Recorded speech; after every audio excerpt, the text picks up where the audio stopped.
ఉంటుంది. హైదరాబాద్లో drainage, under ground drainage ఉంది. హైదరాబాద్లో వాటర్ సిస్టమ్ ఉంది. హైదరాబాద్కు ఒక స్ట్రాంగ్ వాటర్ డ్రైన్స్ కావాలి. ఇవన్నీ కూడా పెరుగుతున్న జనాభామో చాలా రెట్లు ఎక్కువ. ఈ ఇన్ఫ్రాస్ట్రక్చర్ క్రియేట్ చేసిన రోజు ఉన్న జనాభా ఎంత, ఈరోజు జనాభా ఎంత? ఇంత భారీగా పెరిగిన తర్వాత ఆ ఇన్ఫ్రాస్ట్రక్చర్ను మొత్తం రీమోడర్నైజ్ చేయాల్సి ఉంటుంది. అది ఏ రాష్ట్ర ప్రభుత్వానికి ఉన్న బడ్జెట్ సరిపోదు, ఏ జిహెచ్ఎంసీకి ఉన్న బడ్జెట్ అయితే అసలే సరిపోదు. మరి how can you create infrastructure for that?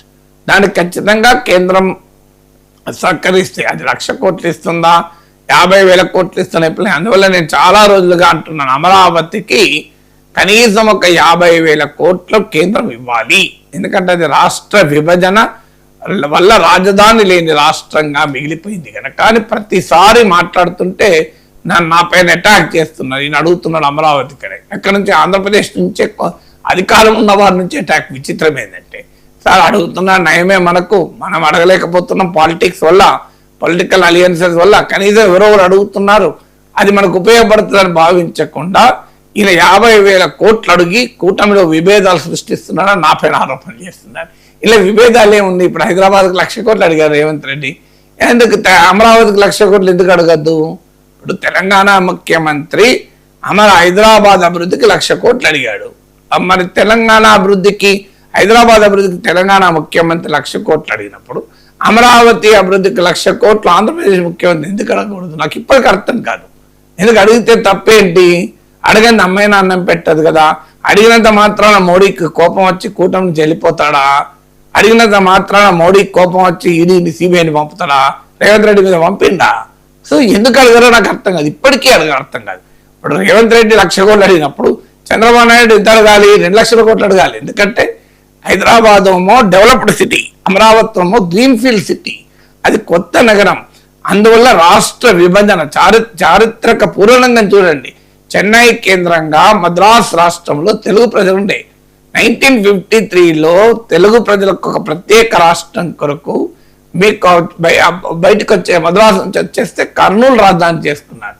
ఆ తర్వాత 1956లో ఉమ్మడి ఆంధ్రప్రదేశ్ ఏర్పడితే ఆ కర్నూలు రాజధాని కూడా కోల్పోయి హైదరాబాద్ రాజధాని అయింది. మళ్ళీ 2014లో 2 రాష్ట్రాలుగా విడిపోతే మళ్ళీ హైదరాబాద్ రాజధాని పోయి అమరావతికి వెళ్లాల్సి వచ్చింది. అంటే ఒకసారి మద్రాసును కోల్పోయారు, రెండోసారి కర్నూలు కోల్పోయారు, మూడోసారి హైదరాబాద్ కోల్పోయారు. అలాంటి రాష్ట్ర రాజధానికి 2,00,000 కోట్లు ఇస్తే తప్పేంటి?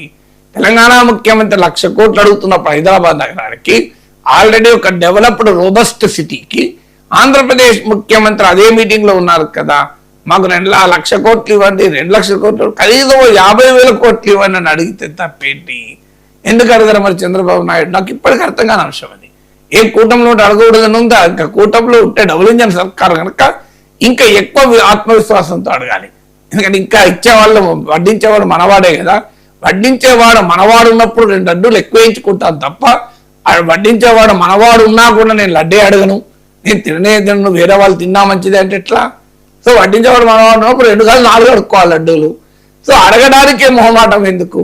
పోనీ అడగడం లేదు. నాలాంటి వాళ్ళు అడిగితే నా పైన దాడి ఎందుకు? నేను అడిగితే నా పైన విపరీతమైన దాడి ఎందుకు దాడో అర్థం కాదు. ఎందుకు నేను ఏం అడుగుతున్నా? అయ్యా తెలంగాణ ముఖ్యమంత్రి 1,00,000 కోట్లు అడిగి మీరు కూడా అడగండి అంటానా? 1,00,000 కోట్లు 2,00,000 కోట్లు అడగను అమరావతికి ఎందుకు ఇవ్వరండి? ఎందుకంటే సీమాంధ్ర ప్రజల అభిష్టానికి భిన్నంగా రాష్ట్రాన్ని విభజించారు కదా. మరి విభజించినప్పుడు రాజధాని నిర్మాణం బాధ్యత కదా, పార్లమెంట్ చట్టంలో ఉంది కదా.